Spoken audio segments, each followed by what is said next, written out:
जी तो dear students, previous lecture के अंदर मैंने आपको जनरल मेथड से सेकंड इक्वेशन मोशन को ड्राइव करना सिखाया था और वीडियो के लास्ट पे मैंने ये कहा था कि हम अब उसको ग्राफिकल मेथड से भी ड्राइव करेंगे और लास्ट पे मेरे पास एक क्विज़ भी है आपके लिए, उस क्विज़ को आप सॉल्व करोगे। ठीक है, तो देखें जी, हमारे पास अब जो ग्राफिकल डेरिवेशन है सेकंड इक्वेशन मोशन की वो क्या है।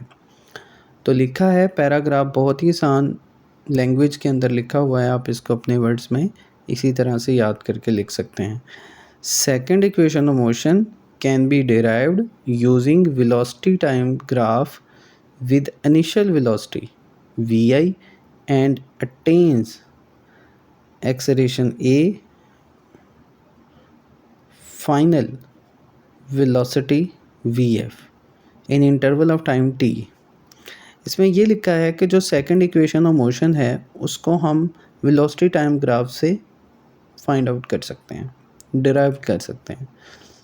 जबकि जो वेलोसिटी टाइम ग्राफ में इनिशियल वेलोसिटी है वो वी आई है और बॉडी जो है जो वी आई वेलोसिटी से मूव कर रही है वो एक्सेलरेशन ए अटेन करती है और उसकी जो फाइनल वेलोसिटी है वो वी एफ है और किसी भी इंटरवल ऑफ टाइम टी के बाद बॉडी की वेलोसिटी वी एफ हो जाती है। तो हमने डिस्टेंस जो है वो जो बॉडी कवर करती है वो मालूम करना है।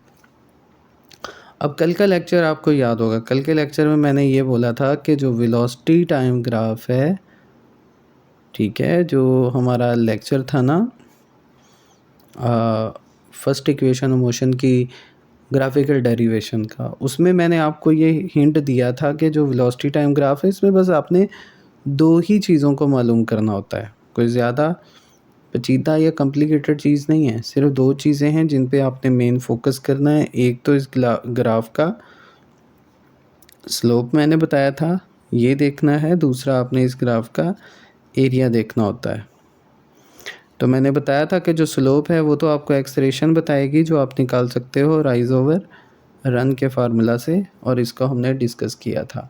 लेकिन जो एरिया है, एरिया हमें क्या बताता है, एरिया बॉडी का कवर डिस्टेंस बताता है। तो एरिया कैसे मालूम करते हैं, जौन सी भी शेप बन रही हो उस शेप का एरिया फाइंड कर लें, वो एरिया आपको बॉडी का डिस्टेंस बताएगा कि बॉडी ने डिस्टेंस कितना कवर किया है। ठीक है, इसलिए वेलोसिटी टाइम ग्राफ बहुत इंपॉर्टेंट होते हैं क्योंकि इनका स्लोप हमें एक्सेलरेशन बता रहा होता है और इनका एरिया हमें डिस्टेंस बता रहा होता है।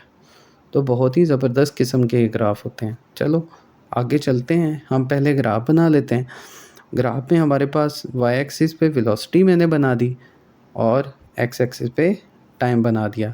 अब आप सबको पता है कि मैंने टाइम को एक्स एक्सिस पे क्यों लिया है, वेलोसिटी को वाई एक्सिस पे क्यों लिया है, क्योंकि ये मैं आपको पहले ही बता चुका हूँ कि हॉरिजॉन्टल लाइन पे यानी एक्स एक्सिस पे हमने इंडिपेंडेंट वेरिएबल रखना होता है और वाई एक्सिस पे हमने डिपेंडेंट वेरिएबल रखना होता है। तो वेलोसिटी टाइम पे डिपेंड कर रही है इसलिए वो डिपेंडेंट है और टाइम हमारा इंडिपेंडेंट है, तो इसलिए हमने इसको एक्स पे रखा टाइम को और वेलोसिटी को वाई पे रखा।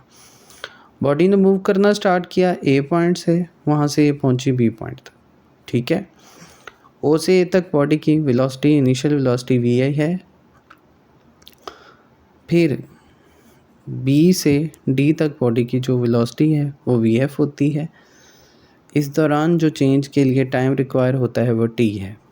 ठीक है, ये ग्राफ सेम टू सेम बिल्कुल वही ग्राफ है जो हमने सेकंड इक्वेशन ऑफ मोशन की ग्राफिकल डेरिवेशन में ड्राइव किया था।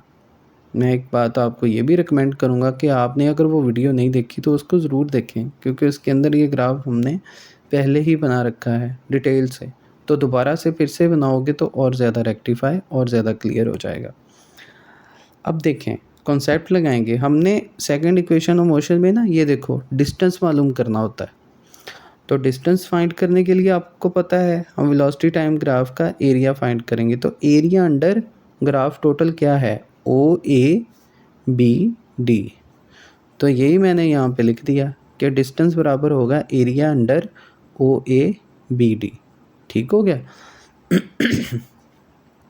अब गौर से अगर आप इसको देखोगे, बहुत ध्यान से अगर आप इसको देखोगे तो जो डिस्टेंस एस है ये बराबर किसके है, ये एरिया, ये शेप बन क्या रही है, ये देखें, ये एक तो बन रही है रेक्टेंगल। ठीक है। एक तो रेक्टेंगल हमारे पास बन गई, दूसरी हमारे पास बन गई है ये ट्रायंगल, ठीक है। एक ये रेक्टेंगल है, दूसरी ऊपर वाली ट्रायंगल है, ठीक है। अब आपने जब इसका टोटल का एरिया फाइंड करना है ना, तो आप ये करोगे कि रेक्टेंगल का एरिया जमा कर दोगे ट्रायंगल का एरिया। तो वही मैंने यहाँ पे लिख दिया है, एरिया ऑफ रेक्टेंगल। रेक्टेंगल कौन सी है? OACD, ठीक है। तो वही लिख दिया OACD, प्लस हो जाएगा इसमें ये ट्रायंगल है, तो एरिया ऑफ ट्रायंगल आ जाएगा ABC, ठीक हो गया। तो एरिया ऑफ रेक्टेंगल भी आ गया, एरिया ऑफ ट्रायंगल भी आ गया, दोनों को हमने कर दिया जमा, तो फिर आ जाएगा टोटल एरिया, ठीक हो गया। अब हमें पता है जो रेक्टेंगल का एरिया का फार्मूला होता है लेंथ मल्टीप्लाई बाय विड्थ, फिर बीच वाला प्लस आ जाएगा। और ट्रायंगल का एरिया होता है 1/2 बेस मल्टीप्लाई बाय हाइट, ठीक हो गया। तो ये हमारे पास फार्मूला बन गया। अब हम देखेंगे डिस्टेंस एस बराबर आ जाएगा लेंथ कितनी है इसकी। ये जो रेक्टेंगल है ना, इसकी लेंथ जो है, लेंथ हमारे पास ये है, ये किसके बराबर है? OD, तो लिख देंगे OD। और मल्टीप्लाई बाय विड्थ कितनी है? OA, तो लिख देंगे OA। फिर ये प्लस आएगा बीच में वैसे का वैसे ही, 1/2 वैसे का वैसे ही, बेस कितनी है? AC मल्टीप्लाई बाय इसकी हाइट कितनी है? हाइट है BC हाइट आ गई, ठीक है। अब इसमें हम वैल्यू पुट करेंगे, एस की जगह पे एस, OD किसके बराबर है? T के, मल्टीप्लाई बाय OA किसके बराबर है? VI के, तो वो लिख दिया प्लस 1/2 की जगह पे 1/2 AC A to C, ये किसके बराबर है हमारे पास? टाइम T के बराबर है, इसकी जगह पे वो लिख दिया। और BC ये किसके बराबर है? तो एक्चुअली में BC जो है वो हमने फर्स्ट इक्वेशन मोशन में ग्राफिकल डेरिवेशन में इसकी वैल्यू निकाली थी, तो वो निकलेगी स्लोप से। तो इस वेलोसिटी टाइम ग्राफ का जो स्लोप होता है ना, वो हमें एक्सेलरेशन बताता है, और एक्सेलरेशन होता है राइज ओवर रन, ठीक है। तो राइज कितना आया? BC डिवाइडेड बाय रन कितना है? AC, तो AC लिख दिया। अब BC की वैल्यू तो निकालनी है, तो हम AC की वैल्यू पुट कर देते हैं, वो हमारे पास है, यानी कि T के बराबर, वो T लिख देंगे। अब T जब इधर जाके मल्टीप्लाई होगा 80 बनेगा, तो BC की जगह पे आपने सिंपल 80 लिख देना है। तो हमारे पास S इक्वल टू आ जाएगा VIT प्लस हाफ 80, और T मल्टीप्लाई होगा तो 80 स्क्वायर बन जाएगा।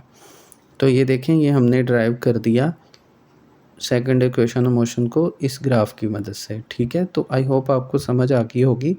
फिर भी अगर आपका कोई डाउट हो, कोई भी आपके माइंड में क्वेश्चन हो, आप फ्रीली पूछ सकते हो मुझसे।